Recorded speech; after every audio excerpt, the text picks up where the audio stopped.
Ayasofya Camii'nin içerisinde bulunan birkaç tane detay var ki onu görmek için buradan bakmak yetmiyor. Çok yanına kadar gitseniz de göremiyorsunuz. Ben bugün size o detayları göstermek istiyorum. Lütfen beni takip edin.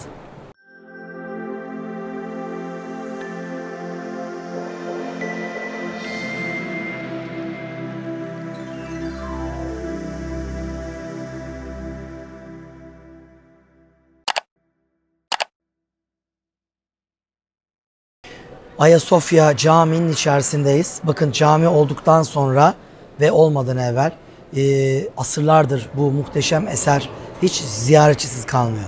Ve bu esere gelenler, içine girenler bu yapıyla alakalı detayları daha çok tanımaya çalışıyorlar. Tanımak istiyorlar. Başlarını kaldırıp kubbeye bakıyorlar, levhalara bakıyorlar, sütunlara bakıyorlar. Görünen izler var, görünmeyen izler var. Dikkatle bakınca ancak görebildiğiniz izler var. Ayasofya Camii'nin içerisinde bulunan birkaç tane detay var ki onu görmek için buradan bakmak yetmiyor. Çok yanına kadar gitseniz de göremiyorsunuz. Ben bugün size o detayları göstermek istiyorum. Lütfen beni takip edin.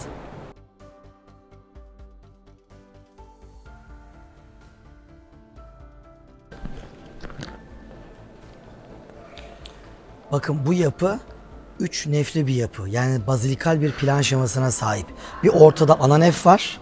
Sağda ve solda da 2 tane yan nef var. Mesela şu gördüğünüz yan neflerden bir tanesi. Ve girdiğiniz zaman içeri kıbleye doğru giderken sağdaki yan nefe doğru yürüyün. Göstermek istediğim detayı ancak o zaman göreceksiniz. Burada bir müezzin mahfili var. O müezzin mahfilinin arkasında göreceğimiz ilginç detaylar.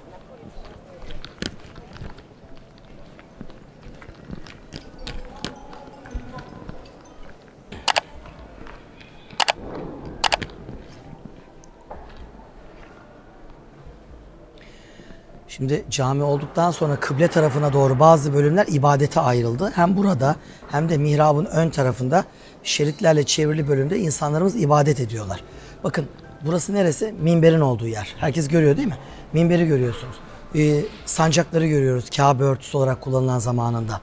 Buraya geldiğimiz zaman burada Roma döneminden kalma mermerler, porfir kaplamalar görüyoruz. Şöyle biraz daha yaklaşalım.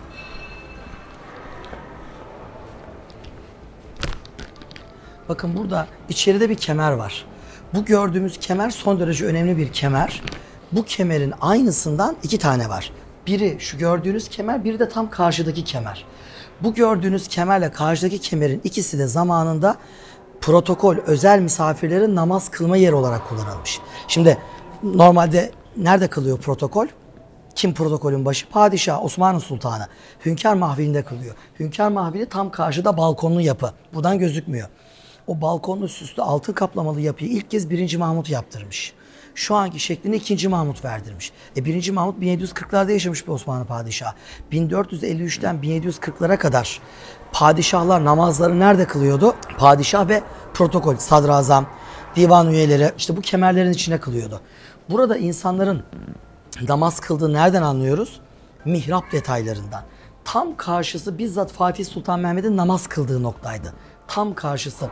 Zaten havada duran bir tane mihrap var bakın orada. Havada duran bir mihrap var. Orasıydı namaz kıldığı nokta ve merdivenle oraya doğru rampa çıkıyordu ve tam mihrap. Şimdi mihrap nerede olur? Şurada bir mihrap yapsanız mihrap şöyle bir oyuk olur ve yerde olur. Şurada namaza durursunuz.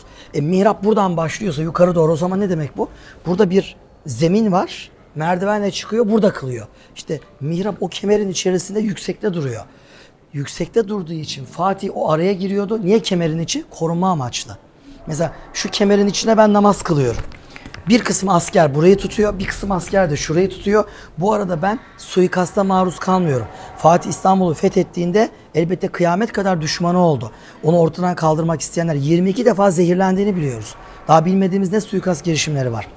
Onun için ibadetini yaparken has safhada korunuyordu. Hazreti Ömer'i namaz kılarken şehit etmişlerdi. Örnekleri çok. Onun için karşı kemerin içinde padişahın namaz kıldığı yere mihrap yapılmış ve muazzam çinler var orada. Paha biçilmez çok güzel çinler var. Burası da mihrap olarak kullanılmış. Bakın şöyle gelirseniz şurada şu görmüş olduğunuz levha zamanında burada namaz kılındığını anlatıyor bize. Zamanında burada namaz kılındığından bahsediyor. Şimdi bakın Normalde bizim Osmanlı camilerimizde mihrabın ortasına bazen böyle mihrap olduğunu anlatan çiniler konulur. Biz nereye doğru dönüyoruz namaz kılarken? Kabe'ye doğru dönüyoruz. Kabe'ye doğru döndüğümüz için içinde Kabe, Mescid-i Haram tasviri olan bir çini konulur. Buraya da koymuşlar. Bakın bu bir Mescid-i Haram çini panosu. Bunlardan maalesef onlarcası ülkemizden kaçırılmış. Bugün Fransa'da, Paris'te, Louvre Müzesi'nde ben bunlardan 3-4 tane gördüm. İngiltere, Londra, Victoria Albert'te gördüm 2-3 tane. Çalıp çalıp götürmüşler. Maalesef burada da bir hırsızlık yaşanmış asırlar önce. Bakın revaklar duruyor. Revaklar Osmanlı revakları. Revak kubbeleri. Revakların bu düz kısımları Abbasi halifesi Mehdi döneminden kalma yapılmış. Ortada Kabe'nin bulunduğu bölümü söküp çalmışlar. Yani şu gördüğünüz pano 1, 2, 3, 4, 5, 6, 7, 8 panodan oluşuyor. Maalesef içinde Kabe'nin bulunduğu panoyu, o kareyi söküp çalmışlar. Bu kısım boş kalmış. Sonradan Osmanlı döneminde buraya bir 17. yüzyıl çinisi yerleştirilmiş ve maalesef bu kısım boş kalmış. Bitti mi? Hayır. Yani bu buranın aslında, hatta bunu yaptıran kişi, bakın sahibül hayrat vel hasenat diye de yaptıran kişinin adı da yazıyor. Bir İznik Çini panosu. 16. yüzyıl. Paha biçilmez, muhteşem. Yani şurada namaza duruyorlardı. Bitmedi. Bir ikinci kıble panosu da buraya konulmuş. Şu da ayrı bakın. Bu da nedir? Medine'yi gösteriyor. Mescid-i Nebevi'yi anlatıyor bize. Baktığınız zaman Medine Mescid-i Nebevi Kral Suud Kral Abdülaziz döneminde avlu ikiye bölünene kadar asırlarca tek avluydu. Avlunun içinde hurma ağacı var. Hazreti Osman'ın diktiği hurma ağacı. Burada gösterilmiş. Şu gördüğünüz kısım türbe. Peygamber Efendimiz sallallahu aleyhi ve sellemin türbesi ve yeşil kubbe-i hadra kısmını görüyoruz burada. Bakın minber, Efendimiz Aleyhisselam'ın hutbe irade ettiği o hurma kütüğünün yerine konulan 3 basamaklı minber sonra büyütülmüş. Efendimizin minberi. Ve gelin buraya şu yazıları okumaya çalışın. Burada tek tek Muvacciye-i Şerif başta olmak üzere bütün bu yazılarla beraber o Mescid-i Nebevi'nin plan şemasını, maket halini göreceksiniz. Yani Mescid-i Haram burada, Mescid-i Nebevi burada. Sadece Kabe'nin bulunduğu pano kısmı çalınmış. Bu bizi üzüyor. Ama bunun benzer örnekleri bugün Türkiye'mizin dört bir yanında tarihi Osmanlı camilerinde hala muhafaza edilmektedir. Bunların yeni benzerleri de İznik başta olmak üzere hala üretilmektedir. Arzumuz çalınan kısmın yerine birebir aynısının yeniden yapılarak konulabilmesi. Dediğimiz gibi Ayasofya Camii'ne uğradığınız zaman bu kemeri muhakkak görün. Şöyle biraz daha yaklaşalım. Ve şu karşı kemerin içerisinde de padişahların namaz kıldığı o noktayı da lütfen görmeyi ihmal etmeyin.